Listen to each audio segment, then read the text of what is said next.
So I'll be showing you how to connect a wireless microphone to your iPhone 16 or iPhone 16 Pro. So let's say you want to shoot a video or vlog or whatever it is you want to do. You can pick up wireless microphone for your iPhone. Okay. Now I'm not going to recommend any specific brand. I'm just going to show you how it's done. So what you want to do is make sure you get one with a Type-C connector, because the iPhone 16s come with Type-C port. So you want to get one with a Type-C connector. If not, you might have to use an adapter. So if you're just going out to buy a wireless microphone, Bluetooth microphone, then go ahead and pick one with a Type-C adapter. And all you have to do is connect the adapter to the iPhone 16 like that. And then depending on what wireless microphone brand you're using, just pair. Okay, so you have to pair the receiver and the microphone itself.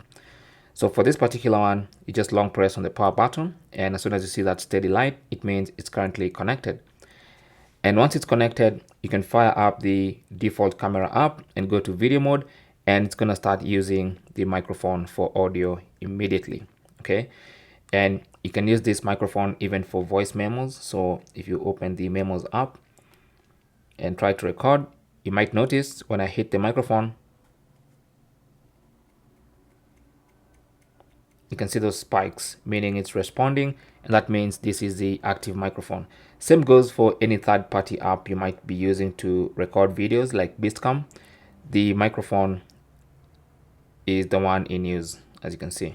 Okay, if it's not, you can just come here and change to your connected microphone.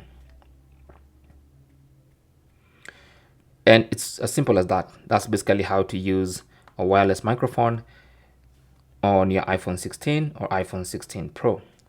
Thank you for watching. Comments and questions down below, and good luck.